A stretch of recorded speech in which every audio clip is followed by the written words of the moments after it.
Alright guys, welcome to today's video. You've probably read the title. We're going to be doing some different videos here. This is going to be probably like a 2-3 part series. I just want to talk to you guys about kind of a hot topic nowadays is a lot of people want to know about how to hunt big woods, big timber, maybe some hill country, and I'm going to talk about that in the next couple series. Today in particular we're going to talk about mature buck bedding. So just to give you guys a little backstory, I've been hunting the hill country, big timber of Southeast Ohio for over 20 years now. That's kind of where I grew up hunting. Started off gun hunting it a lot with family members. And as I've gotten a little older, I started bow hunting it more. So I do have quite a bit of experience in the big woods. You know, when I was younger, killed a couple good bucks, but really just to give you my track record, the last 11 years I've killed 9 Pope and Young or better bucks, ranging from, you know, all the way up to like 150, 160. So 9 out of the last 11 years I've been able to harvest a buck Pope and Young or better. And on top of that, I've helped or assisted in killing almost as many bucks as that, of that caliber as well. The 1 buck state, so you're only allowed to kill 1 buck a year. And, you know, we're not just talking like a bunch of 3-year-old, you know, 130 class bucks. A lot of these bucks I've known for years. A lot are in that 4 to 5 range, you know, so I knew their age. That's what we try to harvest. We try to harvest those 4+ year old bucks. You know, nothing wrong with shooting 3-year-olds if that's, you know, what you're shooting, but that's just kind of what our goal is, especially when we try to manage properties and whatnot. But I know on public land, some of this terrain, it's hard to pass up a 130 class 3-year-old. It's hard, especially if you don't know his age, you know, at all in the first place. So, you know, just to give you guys my track record, it's not like I've only been hunting for the last 3 years and I've been, you know, successful at killing a couple bucks. You know, I've been hunting this terrain for a long time now. That's kind of why I want to do these videos, because there's a lot of questions out there how to hunt, you know, this hill country, big timber, you know, state forest lands of, you know, southeast or southern Ohio. You know, it may not be quite, you know, mountain hunting or, you know, big timber compared to some other states. You know, we're talking about elevation change from about 400 feet. You know, you get that on average, about 400 feet elevation change. You know, there's a lot of guys out there that are hunting a lot higher than that, a lot different terrain, a lot bigger woods. So, you know, we're talking about, you know, southern Ohio here, and just what I see and how I hunt it. That's what we're going to kind of go over the next couple videos here. But today's video, we're going to specifically talk about where these mature bucks like to bed in this kind of terrain. We're going to get into that. Next video, maybe we'll get into like how to actually approach and hunt mature bucks, and we'll go on from there. Okay, so first I'm going to talk about how to locate their beds, how I locate them and where they're usually located at. And first thing I'll say is I do a ton of walking, a ton of scouting during shed season. To me, if you're not out there walking your land or public land during, you know, right before spring, we're talking February and March, April, if you're not out there scouting out your property at that time, I think you're missing out. That's some of the best time to be scouting. I think some people get caught up in, you know, they want to scout at the time of hunting. They want to know the fresh sign, which can be somewhat important, but just what I've learned over the years is these bucks, mature bucks from year to year, once one gets killed or whatever, as long as nothing major or drastic has happened to the landscape, some of these bucks can kind of do a lot of the same things. Even though they're individuals, they'll bed in the same beds. There's historical beds, historical scrapes, rubs, you know, travel routes. So that's something, you know, you can pick up in the spring. You can pick that up in the spring when you're shed hunting, and it's going to help you for the future here. One thing that we can get into, and a lot of people are going to talk about, is a lot of people experience sort of shift. And no doubt, you know, if you're hunting more ag country, you're going to see more of a shift, in my opinion, than maybe down here in the hill country. The reason being is down here in the hill country, we don't have any necessarily primary destination food sources. A lot of it's acorns, woody browse, greenbrier, which grows literally almost everywhere in the entire on the entire hill or in the timber. So the whole area is a food source for the deer. So they're not really necessarily picking. Now you can hone into smaller, maybe preferred tiny little primary food sources, if you will. But those can change day to day. But we don't have like a big bean field, necessarily a big corn field in a lot of these areas or alfalfa or clover that these deer go into. So we have to identify the food sources. So a couple reasons why I feel like big timber hill country, why a lot of people are intrigued about it and a lot of people ask about it is, in my opinion, and I can say this because I've hunted this type of terrain and I've hunted ag ground for over 20 years, is this type of terrain, hill country, big timber, to me is the hardest to hunt. There's so many factors that go into hunting the hill country that you don't necessarily have to deal with in flatter ag ground. Number one being is the whole place is timber, it's woods, so the deer can literally be anywhere. Ag ground, you maybe got smaller pockets of woods. So, these bigger deer can be held up there. They're a little more predictable. They got primary food sources, and also because they're not so condensed, they may not walk necessarily specific trails. They're a little more scattered out. They also may have, in my opinion, I think they have more bedding areas, and also the beds can be a lot farther spaced out.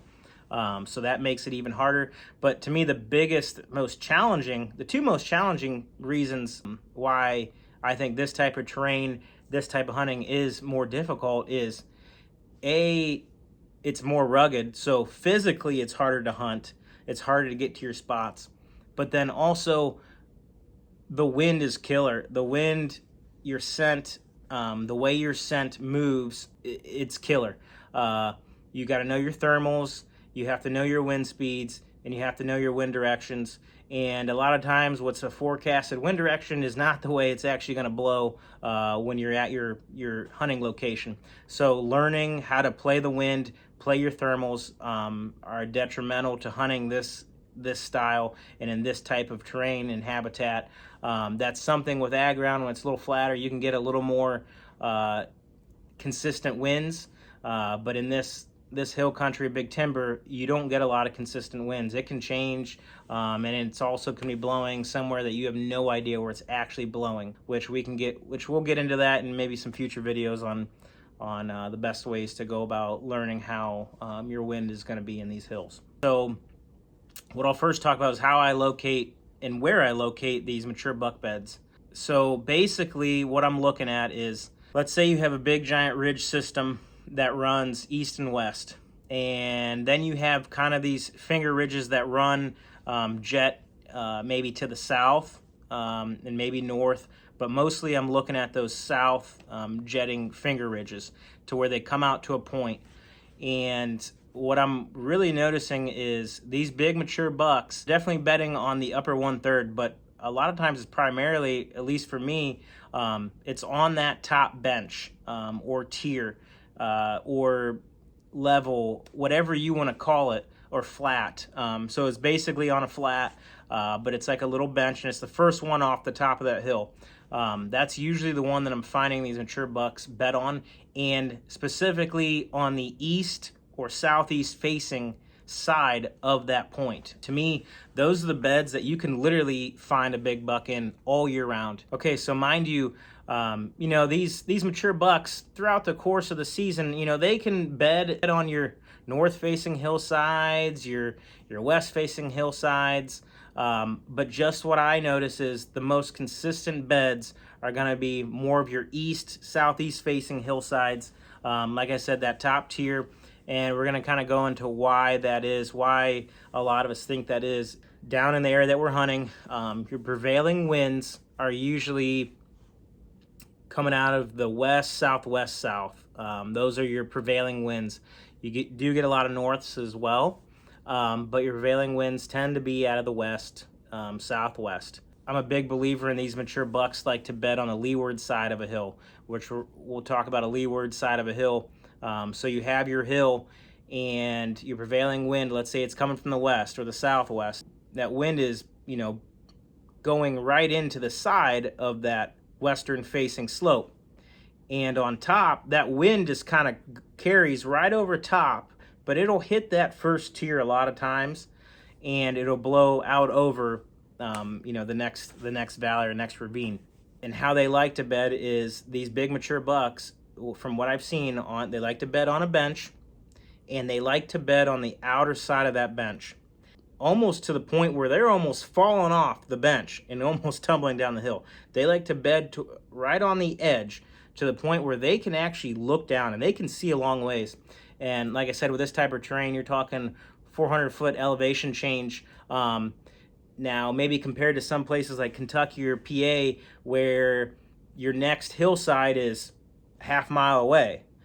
Here, in this type of terrain that I'm hunting, your next hillside may only be 200 yards away. There's not, these hillsides and valleys are not spaced out. They're real tight, but you can get that 400-foot elevation change. Okay, so back to the reason why he likes to bed there on that outer edge with the wind blowing up over top of the hill.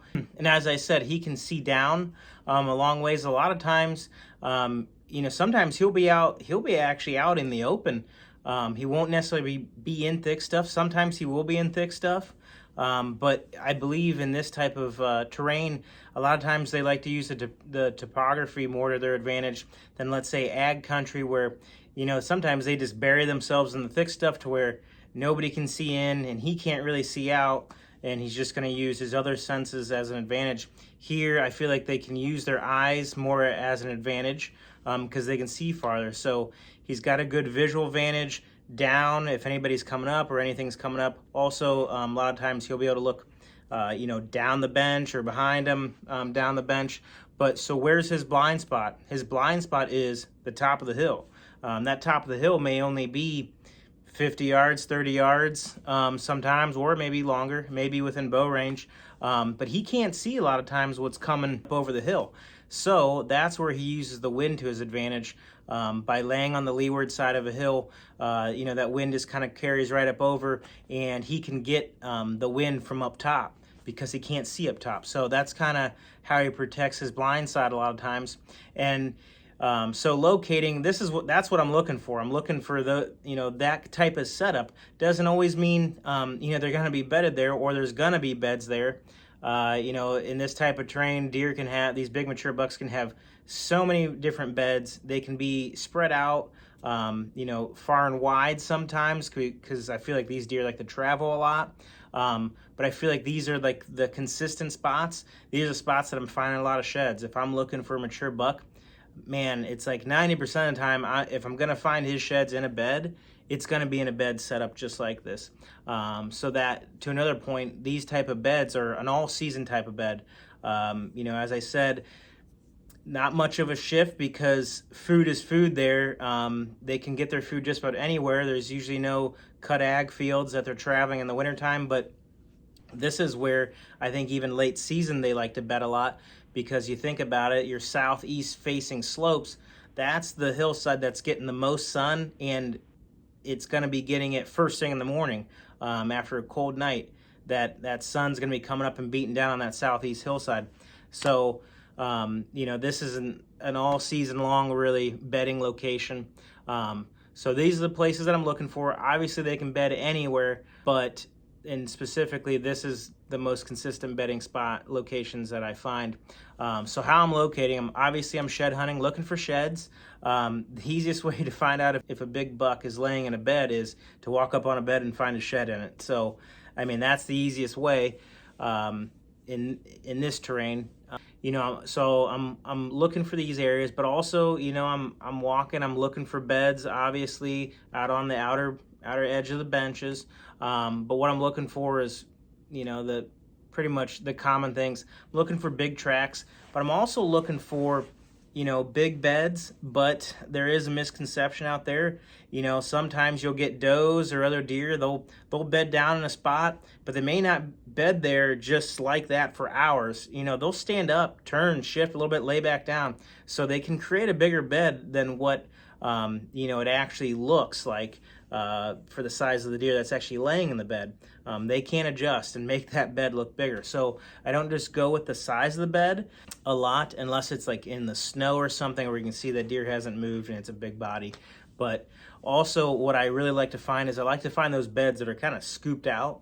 Those are like your historical beds, to where there's been deer laying in those specific beds for years and years and years, so much that it's actually scooped out and worn into the bench or worn into the hill. I'm big on those, just because it's like, okay, here's a historical bed that probably mature buck after mature buck has used for years.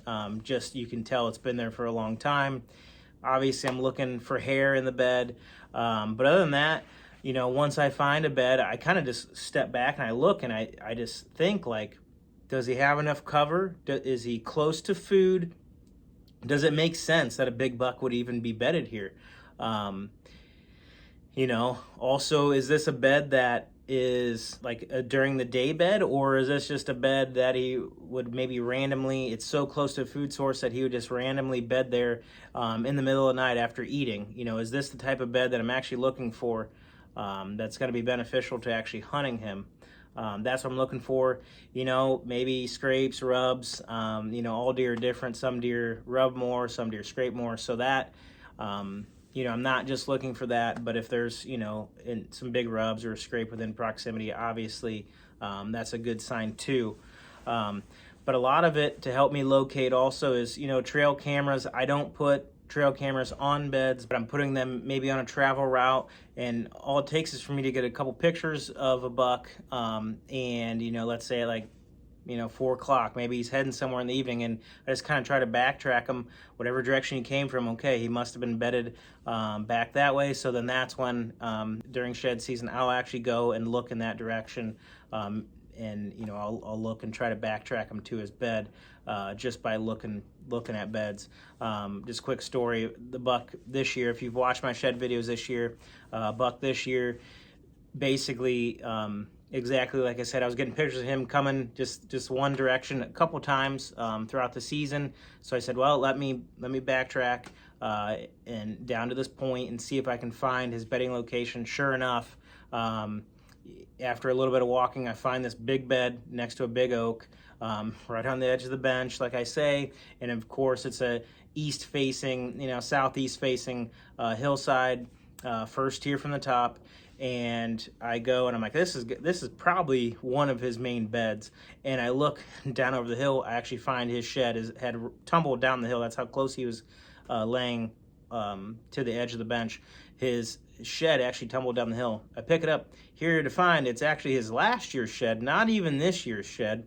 But I'm like, well, I know it's probably one of his primary beds. But it just happened to be last year's and not this year's. I did end up finding another shed of his later on in the shed season. If you want to watch those videos, you can. I actually showed the bed. So pretty cool. Backtracked him, ended up finding his shed in a bed. So just solidified that's where he's bedding. Go figure, southeast facing hillside, first tier from the top, leeward side of the hill on a prevailing west-southwest wind, just as I said. I'm locating mostly scouting, trail cameras, a lot of boots on the ground. I mean, that's the best way that's the best way you can find them. Yeah, so that's one of the main ways that I try to locate beds. And there's some times where you just gotta pick a spot like that and you gotta hunt it and just see. And I've had bucks actually come up in bed close to me to let me know that is where they're bedded. A couple things to consider here. After we talked about just locating the bed and what a big buck bed looks like, at the end of the day, you're also looking for pretty much the most secluded points. Big buck's not gonna bed there if there's much human pressure at all. And like I said before, sometimes it's the places that you don't even think about. It's not always that super thick habitat that we talk about. Sometimes it is open habitat. Just to give you a little backstory of, experiences in the past. I've seen habitat that is great, super thick, but if it gets hunted constantly, people are smart enough now to realize that big deer like thick. And a lot of the reason why they like thick is because of them being pressured by humans. So you can give me the best habitat in the world, but if it's got human pressure, you can forget about it a lot of times, especially hunting these deer that, are hunted public and hunted by a lot of private too. For instance, this actually a couple times now, just shed hunting, I've gotten permission to walk some properties that doesn't get hunted, and we're talking some properties that are super close canopy, wide open timber. I mean, you can see through the whole thing, but barely anybody ever goes in there. So I walk in, and right away I jump like 6-7 deer, and I'm looking for sheds off this buck that I knew he was in here, and he's in there every year. And sure enough, I go in there, and when I jump these deer, I see a couple of deer have antlers, a couple of deer don't. I walk in there, walk up, find a fresh shed right off the bat, do a little bit more walk around, and mind you, it's wide open. So if there's a big shed laying there, about anybody could see it if they ever walk it. And sure enough, from so far away, I see a giant shed laying there, and it ended up being the buck that I was looking for, but it was his last year's shed. So that shed had been laying there for a year, and that told me right then and there that it definitely didn't get much human pressure, but it solidified even more that, if somebody had been walking around these woods, they would have seen this shed. I mean, it's just laying there in the wide open. But again, not prime habitat, but lack of human pressure kind of trumps all, in my opinion. He may not have the best habitat in the world, but if people aren't messing with it, then big bucks are just going to go there. They're going to go wherever the least amount of human pressure is. So you want to find these secluded spots, these secluded points.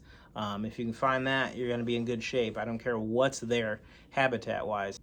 But also this, just because a big buck beds there a lot, doesn't mean he's the only deer that's going to bed in that actual bed. I see that a lot. Find a big buck bed. Does will bed not far from there, right on the same bench. And I've actually, just talking about that buck shed that I found this year, I found his bed and I found his old shed just tumbled over the hill. Well, I went back just a week later to that actual bed because I wanted to search a little bit better just in case I missed the other side or missed something else. And as I go up there, 3 does get up right out of the exact same bed that his shed was laying next to, and the bed that I know is his. One of his. So does will bed in these mature buck sheds. That is a big misconception.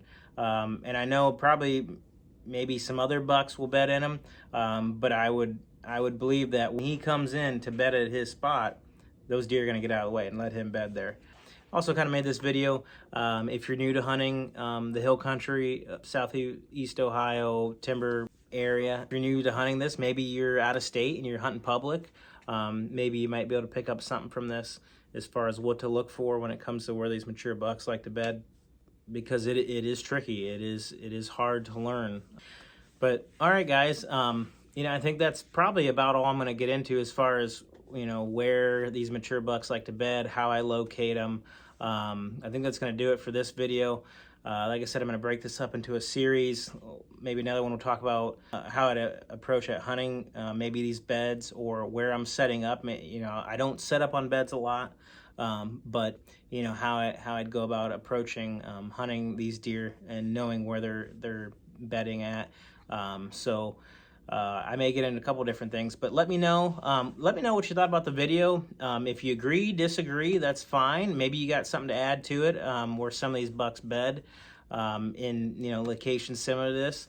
So please comment. Let me know what you think, and then let me know what you think as far as me doing a series about the hill country, big timber kind of setting, kind of landscape. Let me know if you want to hear about something else. If I love talking about this kind of stuff.